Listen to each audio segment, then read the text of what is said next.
Hello everyone, कैसे हैं आप सभी। उम्मीद करता हूँ शानदार होंगे। और आज का जो हमारा सेशन है वो विलियम कॉन्ग्रे के ऊपर है। विलियम कॉन्ग्रे का एक टॉपिक है अपने सिलेबस में, उसको हम आज डिस्कस करेंगे। उससे पहले हम विलियम कॉन्ग्रे के बारे में जान लेते हैं। ये पूरा जो कोर्स है इंग्लिश पीजीटी मेंस का है। अगर आप लोग भी ज्वाइन करना चाहते हैं, डिस्क्रिप्शन में लिंक है, उसके द्वारा ऐप रेवा इंस्टीट्यूट का डाउनलोड करके आप लोग कोर्स ज्वाइन कर सकते हैं। ठीक है, तो चलिए स्टार्ट करते हैं आज के सेशन को without waste of any time. Dear students, मैं आप लोग को बता दूं कि हमारा जो आज सेशन होने वाला है फुल ऑन किस पे होने वाला है, इंग्लिश पीजीटी मेंस के विलियम कॉन्ग्रेव के ऊपर। ठीक है,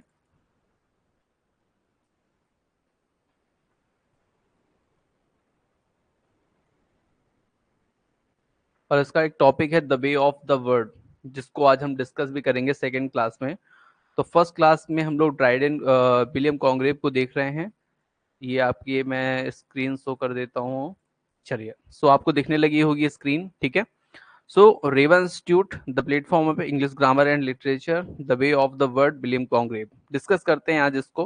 ठीक है, विलियम कॉन्ग्रेव की अगर मैं बात करूं तो एक बहुत important writer and restoration period के। ठीक है, William Congreve was English playwright and poet. ठीक है, ये क्या है, प्ले राइट और पोएट, मतलब राइट पोएट्री भी लिखते थे भैया, और क्या लिखते थे, प्ले राइटिंग करते थे, मतलब ड्रामा भी लिखते थे। ठीक है, तो ये जो है एक मेन इम्पॉर्टेंट फेस है। ठीक है, आगे इनके बारे में और देखते हैं और क्या क्या चीज इंपॉर्टेंट है।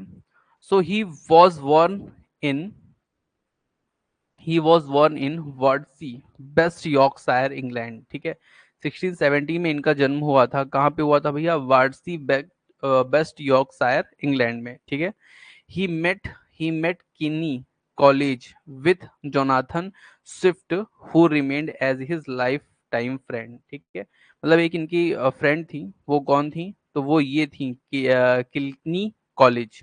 ठीक है, मैं आप लोग को बता दूं इनकी जो है शादी नहीं हुई थी। ठीक है, मतलब ये नॉट अनमैरिड व्यक्ति थे। ठीक है, he was disciple of Dryden, ये ड्राइडन के कौन थे, डिसिपल मतलब शिष्य थे। ठीक है, जो ड्राइडन, जॉन ड्राइडन को आप लोग जानते होंगे, बहुत ही अच्छे पोएट्री राइटर थे रोमांटिसिज्म के। उसी के ये कौन है भैया, ये इनके शिष्य हैं। ठीक है, by the by the age of 30 he had written 4 comedies included। ठीक है, मतलब इन्होंने 4 कॉमेडीज लिखी थी, जिसमें से कुछ मैं आपको 2 बता रहा हूँ जो बहुत ज्यादा इंपॉर्टेंट थी। ठीक है, जो बहुत ज्यादा फेमस हुई थी। ठीक है, वैसे इन्होंने 4 कॉमेडीज लिखी थी, लेकिन इनकी कुछ कॉमेडी ऐसी हैं जो बहुत ज्यादा फेमस हुई थी। उसमें से नंबर 1 है the way of the word, जिसको 1700 में लिखा और पब्लिश कराया गया था। ठीक है, और दूसरा है लव फॉर लव। ठीक है, प्यार के लिए प्यार।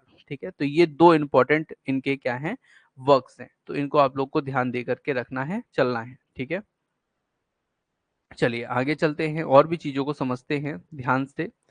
नेक्स्ट जो इसमें लाइन है, एक ट्रेजिडी इनकी बहुत ज्यादा फेमस थी, जो आप लोग को ध्यान रख के चलनी है।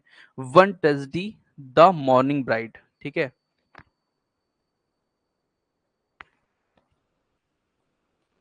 जो वन ट्रेजिडी है वो कौन सी है, द मॉर्निंग ब्राइड। ठीक है, तो इसको आप लोग ध्यान रखिएगा, ये इंपॉर्टेंट है।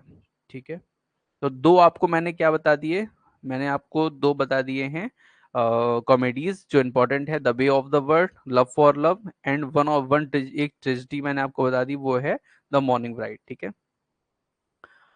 इनकी जो स्पेशलिटी थी, he was specialized in sexual comedy of manner. ठीक है, मतलब ये एक दूसरे से ऐसी कॉमेडी बनाते थे, मतलब एक दूसरे से संबंध बनाने वाली। ठीक है, तो ये जो हमारी कॉमेडी है the way of the word, ठीक है, इसको इसको भी इन्होंने कुछ ऐसा ही बनाया है। जब आपको मैं सेकेंड क्लास में पढ़ाऊंगा आज ही, तो उसमें आप लोग देखेंगे। ठीक है, he was member of KitKat club, ये इंपॉर्टेंट हो सकता है। किटकैट क्लब के ये क्या थे, मेंबर थे। ठीक है, तो ये कुछ आप लोग को चीजें ध्यान रख के चलनी है। ठीक है, he was stun by critic Jeremy Collier in a short view of immortality and profanesis of the English। ठीक है, तो इन्होंने एक क्रिटिक भी लिखी है। क्रिटिक होता है ना, समझते हैं आप लोग क्रिटिक, तो आलोचना टाइप की। तो वो इन्होंने किया है किसके में, जर्मनी कॉलर की एक राइटिंग में इन्होंने किया है। ठीक है, to the point of the point he wrote a long reply amendments of mister Collier's false an imperfect citizen. यहाँ पे ये इसका नाम है, ठीक है। जो इन्होंने क्रिटिक लिखा था ना, उसका जो नाम अगर पूछा जाए ना, तो वो ये है, ठीक है। ऐसा है ये एक्चुअली, ठीक है। तो आपको ये ध्यान रखना है कि जो अगर पूछ लेता है, वैसे इंपॉर्टेंट इतना ज़्यादा भी नहीं है, लेकिन नेट सेट के लिए इंपॉर्टेंट हो सकता है कि क्रिटिक जेरमी कॉलर कॉलर जो है, इनके ऊपर जो इन्होंने क्रिटिक लिखा था, उस पे वो कौन, क्या नाम था उसका, तो ये था, ठीक है। यहाँ पे देखिए लिखा है, कंफर्म लिखा है, कॉन्ग्रेव नेवर मैरिड, मतलब इनकी इन्होंने शादी नहीं की थी, ठीक है। नेक्स्ट लाइन है इनकी, इन 7010 he suffered from gout and uh, cataracts, and in 7028 he suffered a carriage accident from which he never recovered and died in 1729, ठीक है। तो बहुत ही जल्द इनकी क्या हो गई थी, डेथ हो गई थी। एक बीमारी से ये ग्रसित थे, जो ऊपर नाम लिखा हुआ है, ठीक है। और इनको जो है कहाँ पे दफनाया गया है, तो मैं आपको बता देता हूँ, वो है वेस्ट मिनिस्टर अब्बे, पोएट्स कॉर्नर, ठीक है। मतलब जहाँ पे जो मोस्ट इंग्लैंड के जो बड़े बड़े जितने भी कवि हैं ना, पोएट हैं, उनको जहाँ पे दफनाया गया है, वहां पे इनको भी क्या किया गया है, दफनाया गया है, ठीक है। तो ये आप लोग को ध्यान रखना है। और मैं आप लोग को बता देता हूँ, ठीक है। Congreve is undoubtedly the greatest of restoration comedy डेस एल्बर्ट, ठीक है। एल्बर्ट एक व्यक्ति हैं, उन्होंने इनके लिए, कॉन्ग्रेव, विलियम कॉन्ग्रेव के लिए लिखा था कि भैया रेस्टोरेशन पीरियड के सबसे बड़े कॉमेडियन हैं, मतलब सबसे बड़े कॉमेडियन की अगर बात की जाए रेस्टोरेशन पीरियड की, तो वो और कोई नहीं, यही है, ठीक है। कुछ इनके कोट्स हैं जो बहुत ज्यादा फेमस हैं, जैसे of five miss you must not किस एंड टेल, ठीक है, फ्रॉम ऑल फॉर लव, ठीक है। तो ये एक from all of for love के लिए जो ये वर्क है, उसमें ये है, ठीक है। ऐसे ही कई सारे हैं जो चीजें आप लोग अगर पढ़ना चाहें तो यहाँ पे मैंने लिख दी हैं, उनको आप देख लीजिएगा।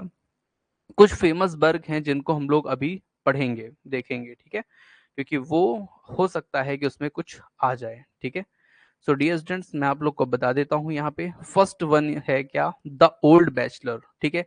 ये 1693 पे आया था, ठीक है। ओल्ड बैचलर जो है 1693 पे आया था, ठीक है। तो इसको आपको लर्न करके रखना है, याद करके रखने हैं कुछ वर्क्स को, ठीक है। इसमें दो ही तरह के क्वेश्चन बनते हैं वर्क में। पहला ये पूछ लेता है कि आपको चार ऑप्शन देगा, उसमें पूछ लेगा विलियम कॉन्ग्रेव का कौन सा है, ठीक है। एक तो इस तरह से पूछ लेता है, एक तो इस तरह भी पूछ लेता है कि कौन सा नहीं है, ठीक है, इस तरह से पूछ लेगा। और एक पूछ लेता है कि इसका सन। तो जब सन पूछा जाता है ना कि द ओल्ड बैचलर जो है कब आया, 1693 पे, तो ऐसे जो क्वेश्चन बनते हैं ना, ये थोड़ा सा कहना चाहिए कि बहुत मुश्किल से बनते हैं, मतलब ऐसे बनते नहीं जनरली। ऐसे ही पूछा जाता है विलियम कॉन्ग्रेव कौन सा है या कौन सा नहीं है, ऐसा पूछा जाता है, ठीक है। इसलिए वर्क्स को याद करना बहुत जरूरी है, ठीक है। सो द ओल्ड बैचलर जो है, ये 1693 पे आया था।